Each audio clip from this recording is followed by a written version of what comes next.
आइए कुछ फैक्ट हम देखने की कोशिश करते हैं। सबसे पहले बात करें स्कॉच सिल्वर अवार्ड के बारे में। देखिए, स्कॉच सिल्वर अवार्ड है वो भारत सरकार के द्वारा स्वच्छ भारत मिशन ग्रामीण के तहत दिया जाता है।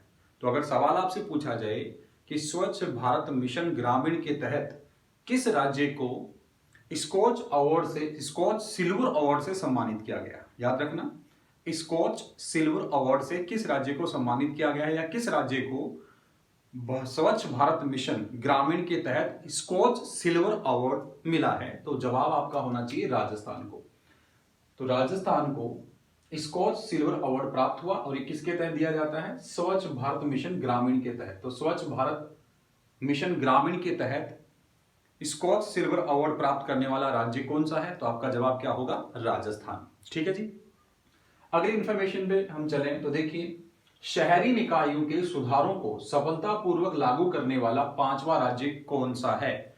शहरी निकायों के सुधारों को सफलतापूर्वक लागू करने वाला जो राज्य है वह राजस्थान है। तो आपका ये जवाब भी होगा। तो पांचवा जो राज्य बना है वो कौन सा है? राजस्थान है। तो ध्यान से सुनिए, शहरी निकायों के सुधारों को सफलतापूर्वक लागू करने वाला पांचवा राज्य कौन सा है? तो जवाब क्या होगा? राजस्थान वह पांचवा राज्य है। अगली इंफॉर्मेशन हम देखें तो वो है हेलिना, या जिसको क्या कहा जाता है? ध्रुवास्त्र। देखिए, हेलिना या ध्रुवास्त्र क्या है, सबसे पहले तो ये जाने। देखो, स्वदेशी निर्मित है, ये अत्याधुनिक स्वदेशी निर्मित टैंक रोधी मिसाइल है। ध्यान रखना, क्या? अत्याधुनिक स्वदेशी निर्मित टैंक रोधी मिसाइल है। वो कौन सी है? हेलेना, या इसे ध्रुवास्त्र भी कहा गया। अब क्या किया गया? 19 फरवरी 2021 को पोखरण, जो जैसलमेर में पड़ता है, पोखरण में इसका सफलतापूर्वक परीक्षण किया गया। अब सवाल आपसे इस तरह से पूछा जा सकता है कि 19 फरवरी 2021 को किस स्थान पर अत्याधुनिक स्वदेशी निर्मित टैंक रोधी मिसाइल हेलेना या ध्रुवास्त्र का सफलतापूर्वक परीक्षण किया गया? तो आपका जवाब क्या होगा? जैसलमेर, पोखरण में, जो राजस्थान से संबंध रखता है। ठीक है, राजस्थान का एक जिला जैसलमेर, उसमें एक स्थान पोखरण, तो वहां पर हेलेना का सफलतापूर्वक परीक्षण किया गया। कब किया गया? 19 फरवरी 2021 को, याद रखना। अगले फैक्ट पे हम बात करें तो वो पर्सनैलिटियों के बारे में, व्यक्तित्व के बारे में है। तो देखिए, एक है इशरत बानो। इशरत बानो के बारे में देखिए, उससे पहले कुछ बात समझें। देखिए, कोविड महामारी जब आई तो प्रधानमंत्री ने सरकारी व्यक्तियों, जो सरकारी कर्मचारी हैं उनको, इनके अलावा सामाजिक कार्यकर्ताओं, इनके अलावा जो एनजीओ वाले हैं, उनसे आह्वान किया कि वो इस महामारी में लोगों का क्या करें? लोगों में जागरूकता पैदा करें, इस युद्ध में सहयोग करें, चाहे वो किसी तरह से सहयोग करें, चाहे वो मेडिकल इमरजेंसी हो उसके तहत करें, लोगों में जागरूकता के लिए क्या करें? सहयोग करें। तो उसमें बहुत सारे अवार्ड, और उनमें से एक अवार्ड है जो मिला किसको? इशरत बानो को। और आपको पता होगा, सहयोग करने वाले इन तमाम व्यक्तियों को कोविड योद्धा के तौर पर पहचान मिली। किसके तौर पर? कोविड योद्धा के तौर पर पहचान मिली। तो अब इशरत बानो के बारे में जानते हैं। तो सबसे पहली बात, ये राजस्थान से संबंध रखती है और राजस्थान की आंगनबाड़ी कार्यकर्ता है। तो इशरत बानो कौन है? राजस्थान की आंगनबाड़ी कार्यकर्ता है, जिसे महिला कोविड योद्धा के रूप में सम्मानित किया गया।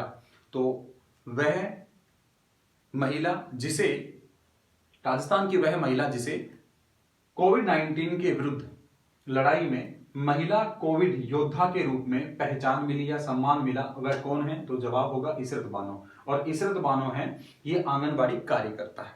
इतना याद रखना। आगे बात करते हैं, अगली जो व्यक्तित्व है वो है करणी सिंह जसोल। देखो, करणी सिंह जसोल हैं, इनके बारे में आप एक बात समझिए। जैसे बात करते हैं statue of unity. Statue of unity Gujarat में है, सरदार सरोवर के पास। तो स्टैच्यू ऑफ यूनिटी के परिसर के अंदर एक म्यूजियम बनाया जाना है। अब देखो, वो गुजरात सरकार के अधीन आता है। तो गुजरात सरकार उस म्यूजियम को बनाने के लिए एक कमेटी का गठन कर रही है।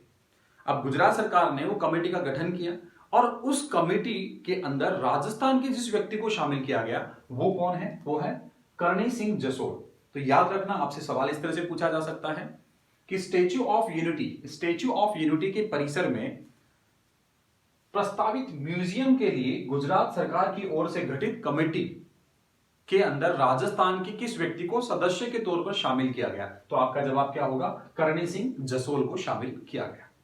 आइए अगली पर्सनालिटी की बात करते हैं, वो है माया माली, जो भीलवाड़ा से संबंध रखती हैं। देखो माया माली है वो महिला पहलवान है और जिन्हें हाल ही में बाल केसरी खिताब से सम्मानित किया गया है। तो राजस्थान की वह महिला पहलवान जिसे बाल केसरी खिताब से सम्मानित किया कौन है? तो आपका जवाब क्या होगा? माया माली है, जो कौन से जिले से संबंध रखती है? भीलवाड़ा से। तो मैं उम्मीद करता हूं ये छोटी छोटी इंफॉर्मेशन आप लोगों के काम आएंगी, एग्जाम में काफी आपको हेल्प मिलेगी। धन्यवाद। Thank you. Thanks a lot.